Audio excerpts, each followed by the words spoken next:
guys, langsung yuk summary review The Judge from Hell episode 10.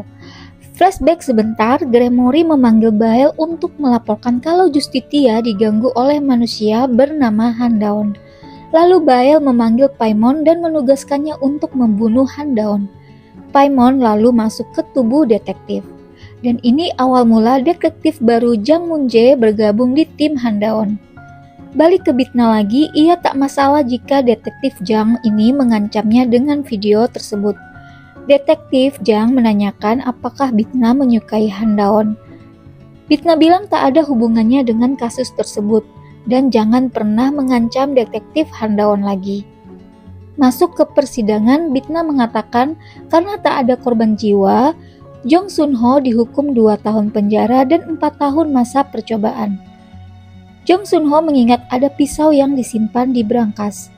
Gremory masih berpura-pura baik di depan Bitna dan tanyakan kapan ia membunuh Jong Sun-ho. Tapi Bitna mau menundanya karena menurutnya Jong Sun-ho hanya ada di sana sebelum korban mati. Gremory masih bersikeras bahwa Jae boleh dibunuh. Bitna peringati mereka jangan mengganggu Handaon. Dewan Jong memutuskan akan tetap membantu Bitna yang videonya viral di mana-mana karena sudah membantu kasus anaknya Sun-ho. Si nenek peringati Bitna untuk melindungi Handaon tapi harus mencari tahu sendiri bagaimana caranya.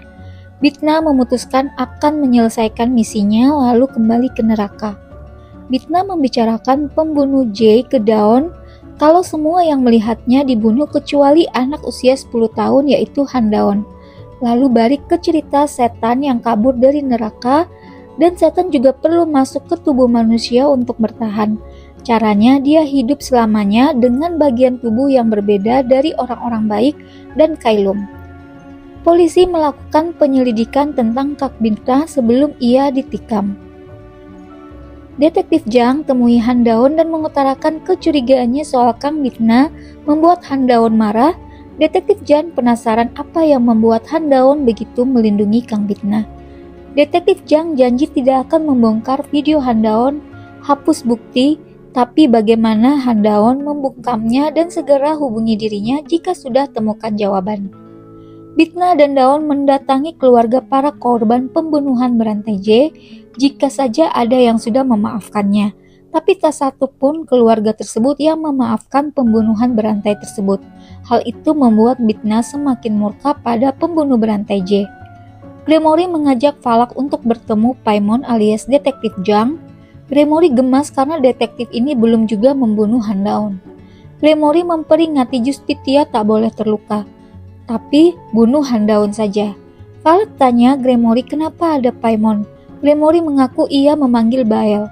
Falak ingatkan Gremory sejarah Paimon dan Justitia yang sudah bermusuhan selama 400 tahun dan rival untuk incar posisi Bael. Gremory yakin Paimon akan pergi setelah membunuh Handaon. Falak masih marah tapi menurut Gremory Handaon sudah merusak iblis. Falak ingin beritahu ke Justitia dan membuat Gremory marah. Di sini tetangga Bitna dan Handaon sedang kedatangan putrinya untuk tanda tangani pembangunan kembali. Bitna dan Handaon mengunjunginya. Tetangga menunjukkan kamar anaknya yang dibunuh oleh pembunuh berantai J dan tak mau tinggalkan villa karena menunggu pembunuh berantai J datang lagi. Daon dan Bitna juga datang ke rumah masa kecil Handaon di mana keluarganya dibunuh. Bitna merasakan kesedihan dan heran kenapa Handaon begitu tenang. Handaon bilang ia tak mau menjadi pengecut lagi. Bitna memberitahu Handaon kalau keluarga Daon dan detektif Kim tidak ada di neraka dan mereka semua ada di surga. Handaon bilang berarti tak bisa ketemu mereka lagi. Bitna yakin Handaon tak akan masuk neraka dan akan membunuh pembunuh berantai J. Bitna datangi Jang Sun-ho dan langsung menuduhnya sebagai pembunuh berantai J dan ia adalah Satan, tapi Sun-ho tak mengaku. Sun-ho malah minta Bitna membunuhnya karena hidupnya sudah hancur, membuat Bitna goyah. Sementara Handaon mengajak detektif Jang bertemu karena sudah temukan jawaban bagaimana caranya ia membungkamnya. Ia lalu dapat telepon dari suara Bitna yang minta tolong yang ternyata adalah suara Falak yang menyamar. Handaon telepon Bitna lagi tapi tak aktif. Falak dan Gremory bertengkar lalu Falak melemparkan bubuk ke Gremory dan kabur untuk menolong Bitna. Sementara Bitna saat di klub ditemui oleh nenek atau Gabriel. Falak minta maaf karena sudah berkhianat. Bitna bilang ia tahu kalau Falak ke gereja dan berbohong itu adalah syarat jadi iblis. Falak langsung peringati Bitna kalau Handaon dalam bahaya. Handaon yang mencari Kang Bitna kaget melihat detektif Jan ada di sana. Ia mengaku telah membunuh Bitna. Handaon tentu tidak percaya kalau Bitna dibunuh semudah itu. Detektif bilang sesama iblis bisa saling membunuh dan ia lalu menyerang Handaon. Bitna pun datang dan menolongnya. Justitia lalu bertemu dengan Paimon. Paimon juga ingin membalas dendam pada Justitia. Paimon bilang sengaja mengincar Handaon karena ingin membunuhnya tepat di hadapan Bitna. Paimon mulai dengan permainan membawa Bitna ke satu tempat di mana di sana ada Handaon yang meminta Bitna mati. Dia adalah Paimon yang menyamar jadi Handaon dan mau membunuh Bitna. Teriakan Handaon yang memanggil nama Kang Bitna membuat Justitia tersadar. Bitna lalu menusukkan pedang ke Paimon, lalu memeluk Handaon yang sudah sadar.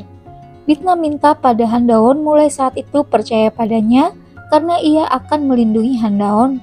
Tak lama, Paimon bangkit kembali dan mau menusukkan pedangnya ke Bitna, tapi Handaon menghalanginya. Oke guys, sampai di sini summary review dari The Judge from Hell episode 10. Terima kasih ya jika sudah subscribe channel ini. See you!